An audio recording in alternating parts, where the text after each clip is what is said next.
নমস্কাৰ বন্ধু বান্ধৱীসকল, মই ৰিংকু। আজি এই ভিডিঅ'ৰ জৰিয়তে মই আপোনালোকৰ লগত আলোচনা কৰিম জিঅ' টাৱাৰৰ বাবে কেনেকৈ অনলাইন আবেদন কৰিব। যদি আপুনি জিঅ' টাৱাৰ ল'ব বিচাৰে তেনে প্ৰথমে আপুনি অনলাইন আবেদন কৰিব লাগিব। আবেদন কৰাৰ পাছত কোম্পানীৰ ফালৰ পৰা আপোনাৰ বিল্ডিং বা আপোনাৰ লোকেশ্যন ইনস্পেকশ্যন কৰিব।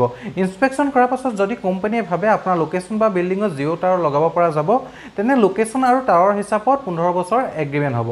জিঅ'ত দুই ধৰণৰ টাৱাৰ আছে, এক হৈছে স্মল সাইজ টাৱাৰ, আনটো হৈছে big size tower. Small size tower rent কম আৰু বিগ সাইজ টাৱাৰ ৰেণ্ট বেছি।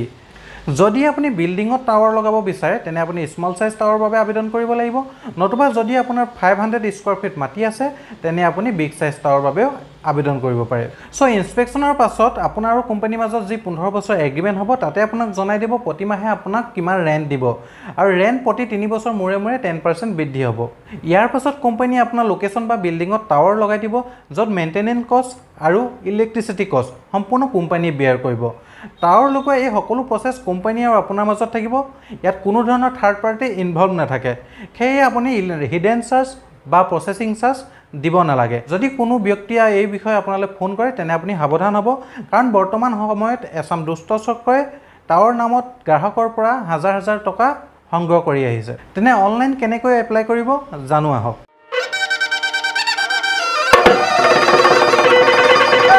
এপ্লাই কৰিবলৈ আপোনাৰ মোবাইল বা কম্পিউটাৰত যিকোনো এটা ব্ৰাউজাৰ অ'পেন কৰিব আৰু তাত টাইপ কৰিব www.jio.com। মই ইয়াত আপোনালোকক কম্পিউটাৰ স্ক্ৰীনত দেখাইছোঁ আপোনালোকে দেখিবৰ বাবে। যদি আপোনাৰ ওচৰত কম্পিউটাৰ নাই তেনে আপুনি মোবাইলতো খুলিব পাৰে। মোবাইলত খুলিবলৈ হ'লে আপোনাৰ মোবাইলত যিটো ক্ৰ'ম ব্ৰাউজাৰ আছে সেইটো অ'পেন কৰিব। অ'পেন কৰি 3 ডটত ক্লিক কৰি পিনি ডেস্কটপ মোড ছিলেক্ট কৰি দিব, নতুবা আপুনি মাই জিঅ' এপত গৈও এপ্লাই কৰিব পাৰে। ৱেবছাইটটো অ'পেন হোৱাৰ পাছত স্ক্ৰল ডাউন কৰি একেবাৰে তললৈ গুচি যাব। আপুনি একেবাৰে তলৰ ৰাইট ছাইডে লিখা থাকিব জিঅ' নেটৱৰ্ক পাৰ্টনাৰ, আপুনি তাত ক্লিক কৰি দিব।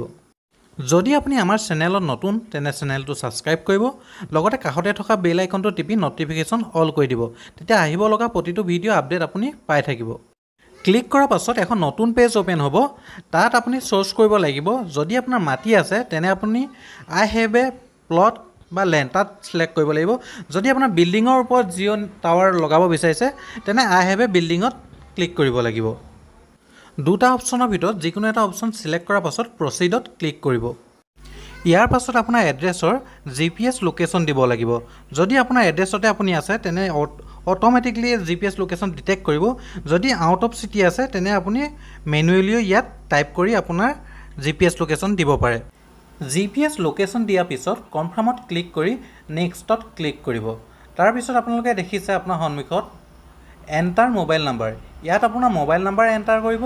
তাৰপিছত জেনেৰেট OTPত ক্লিক কৰিব। ইয়াৰ পিছত আপোনাৰ মোবাইললৈ এটা OTP যাব, OTPটো ইয়াত এণ্টাৰ কৰি ছাবমিটত ক্লিক কৰিব। যদি আপুনি হোৱাটছআপ যোগে আপডেট পাব বিচাৰে তেনে ইনেবল হোৱাটছআপ এছিষ্টেণ্ট টিক কৰিব। ইয়াৰ পাছত দেখিছে প্ৰপাৰ্টি অ'নাৰ, যদি প্ৰপাৰ্টিটো আপোনাৰ নামত আছে তেনে ছেল্ফ কৰিব। যদি আপোনাৰ দেউতা বা পৰিয়ালৰ আন মুৰব্বীৰ নামত আছে তেনে আদাৰ্ছত ক্লিক কৰিব। ইয়াত আপোনাৰ পাৰ্মানেণ্ট এড্ৰেছটো শুদ্ধকৈ লিখি নেক্সটত ক্লিক কৰিব। যদি মই এটা এটাকৈ কওঁ ভিডিঅ'টো বহুত দীঘলীয়া হ'ব, মই ভিডিঅ'টো দীঘলীয়া কৰি আপোনালোকক ব'ৰ কৰিব বিচৰা নাই। যিখিনি আপোনালোকে জানে সেইখিনি মই শ্বৰ্টকৈ জনাই দিছোঁ, আৰু যিখিনি নাজানে সেইখিনি মই আপোনালোকক বুজাই দিছোঁ। ইয়াৰ পিছত আপোনাৰ লেণ্ড ডিটেইল বিচাৰিছে। আপুনি যিডোখৰ ঠাই মেনশ্যন কৰিছিলে সেই ঠাইডোখৰ মাটিকালি কিমান, সেই ঠাইডোখৰ আপোনাৰ কোন এৰিয়াত পৰে, ছাপ'জটো আপোনাৰ এক্সাম্পল হিচাপে ৰেচিডেঞ্চিয়েল এৰিয়াত পৰে নে কমাৰ্চিয়েল এৰিয়াত পৰে নে ইণ্ডাষ্ট্ৰিয়েল এৰিয়াত পৰে সেইখিনি মেনশ্যন কৰিব লাগিব। আপোনাৰ প্ৰপাৰ্টিটো ৰাস্তাৰ কাষতে আছে নে আনৰ প্ৰপাৰ্টি এটা পাৰ হৈ আপোনাৰ প্ৰপাৰ্টিটো পায়, এই সকলোখিনি মেনশ্যন কৰিব। মেনশ্যন কৰি কনফাৰ্মত ক্লিক কৰিব। ইতিমধ্যে জিঅ' টাৱাৰৰ বাবে এপ্লাই কৰা এপ্লিকেশ্যনখন ছাকচেছফুলি ছাবমিট হৈ গৈছে। ইয়াৰ আপুনি এটা স্ক্ৰীনশ্বট ৰাখি থ'ব, কাৰণ জিঅ' এক্সিকিউটিভে যেতিয়া আপোনালৈ কল কৰিব তেতিয়া ইয়াত মেনশ্যন কৰা এপ্লিকেশ্যন নাম্বাৰটো তেওঁক ক'ব লাগিব। মই আগতেই আপোনালোকক কৈছোঁ যে টাৱাৰ নামত জিঅ'ই কোনো ধৰণৰ প্ৰচেছিং চাৰ্জ বা হিডেন চাৰ্জ কাষ্টমাৰৰ পৰা নিবিচাৰে। যদি প্ৰচেছিং চাৰ্জ বা হিডেন চাৰ্জ লৈ কোনো ব্যক্তিয়ে আপোনালৈ কল কৰে তেনে আপুনি সাৱধান হ'ব, কাৰণ এছাম দুষ্ট চক্ৰই টাৱাৰৰ নামত বিভিন্ন গ্ৰাহকৰ পৰা বহু পৰিমাণে টকা সংগ্ৰহ কৰিছে। আশা কৰোঁ ভিডিঅ'টো চাই আপোনালোকে ভাল পালে। যদি ভিডিঅ'টো ভাল পালে লাইক কৰিব, শ্বেয়াৰ কৰিব, লগতে আমাৰ চেনেলটো ছাবস্ক্ৰাইব কৰিব। তেনেহ'লে আজিলৈ আহোঁ। ধন্যবাদ। জয় আই অসম।